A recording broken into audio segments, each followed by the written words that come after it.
é Carobobo, Obanixe, Caucabicile. O primeiro rei Xangô, que veio da dinastia de Odudua, do grande rei Odudua, foi Oraina, ou Oroina, a qual esse Xangô é o primeiro dos Alafins Oiós. Diz que essa divindade só é cultuada no Bara. O Bara é a sala onde Kamuka governa, a coroa dos reis ancestrais, e lá estaria a coroa do rei Odudua e a coroa de Oramina, Oroinon, né? Terra e fogo, fogo sobre a terra. Né? Disse que esse Xangô teria sido o primeiro Édipo que teria violentado a própria mãe e que dela nasceram os orixás. Também essa Iabá seria chamada de Tobosi, Tobosi Malé, né? A mãe de Xangô, que seria uma qualidade de Iemonjá.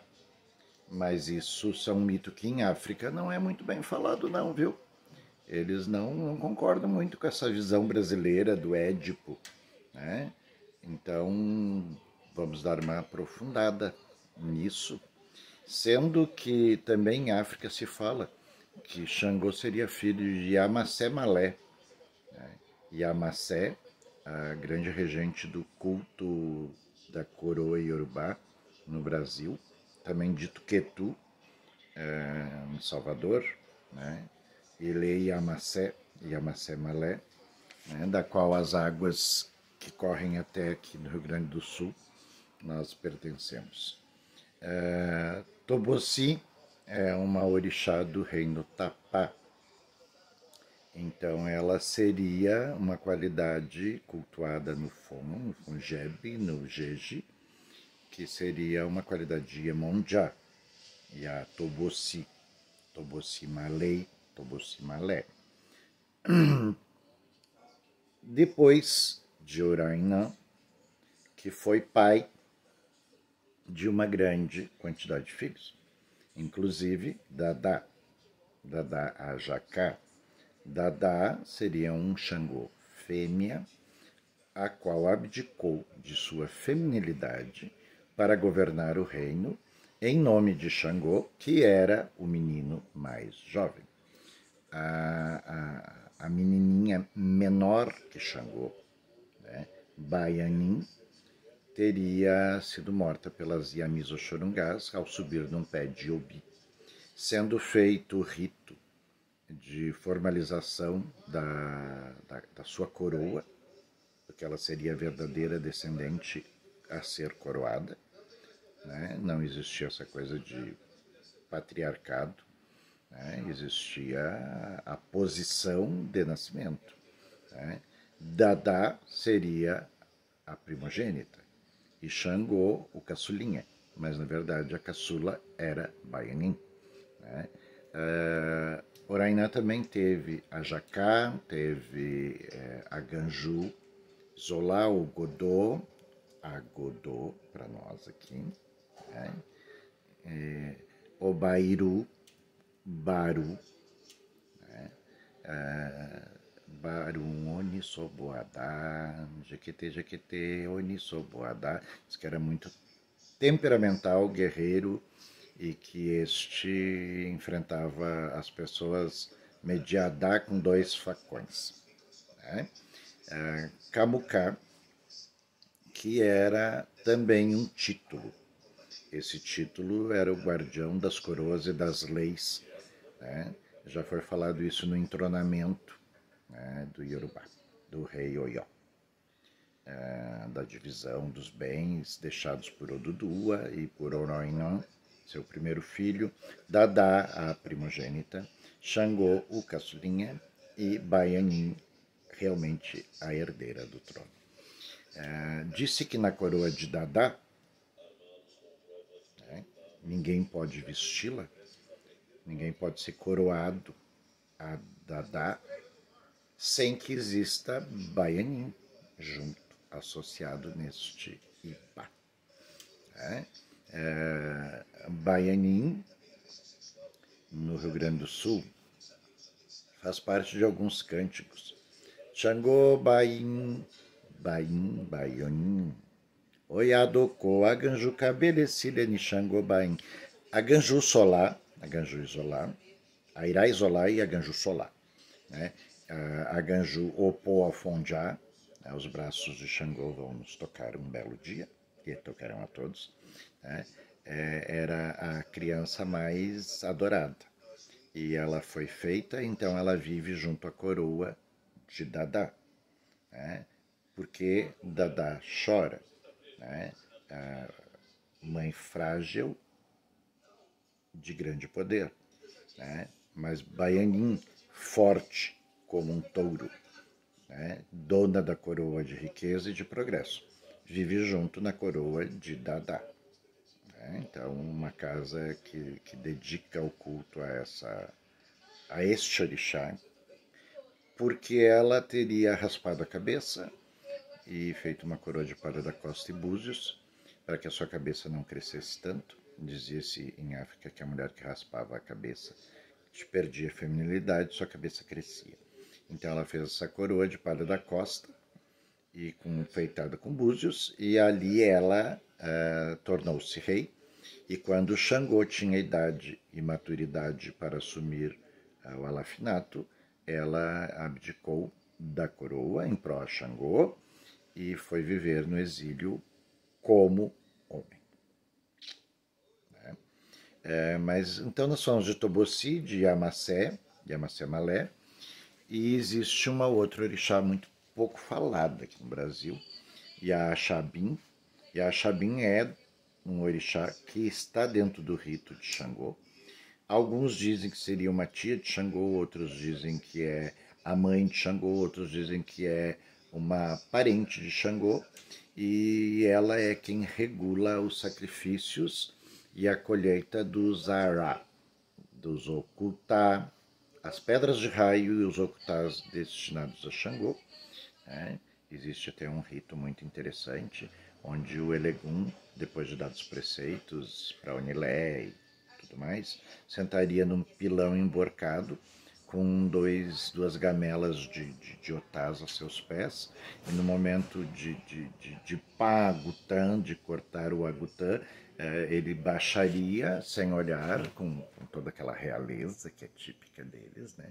Baixaria e pegaria um otá e entregaria ao Shogun, né? Onde a Yalorixá passaria pela boca do carneiro, tirando pela garganta que foi cortada, Epuá, né? Epá, né? Cortada.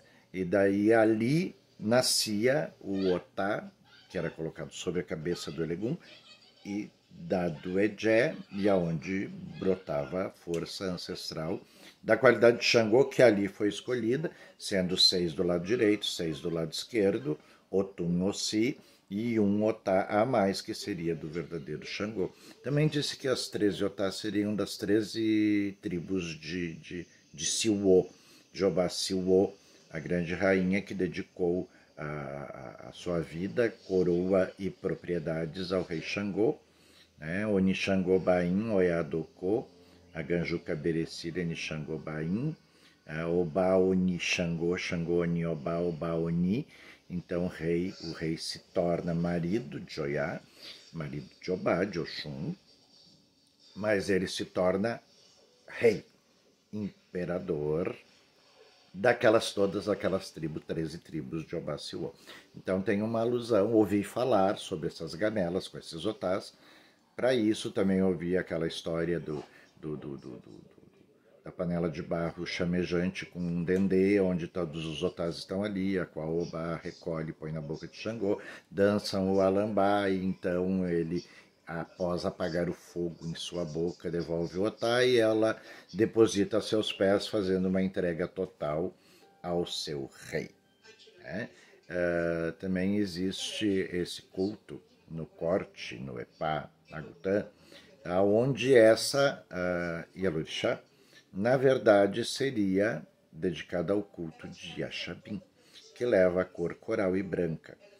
Também recebe todos os seus ibás e acentos em gamelas. Existem algumas esculturas que existe uma mulher com seios fartos, em madeira, seios fartos, com o símbolo de Xangô, o Oxê de Xangô, sobre sua cabeça, e a haste central, que seria a coluna vertebral dela.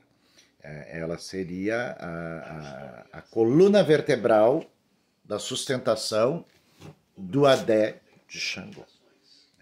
Então, essas três orixás, Tobosi, Yamasé Malé e Yaxabim, algumas pessoas já ouviram esses nomes no Brasil, né? Ouvi lendas em que esta mulher seria a mãe adotiva de Xangô. Por quê? Quando Xangô nasceu, já havia esta tia, Yaxabim, e que Tobosi teria morrido ao dar luz a Xangô. Se supõe, em alguns contos que eu vi por aí, que Baianin seria a gêmea de Xangô. Isso eu ouvi muito vagamente. Então, Baianin seria a primogênita da caçula, e Xangô seria o segundo. Então, não conclui muito bem que Tobosi teria morrido no parto, né?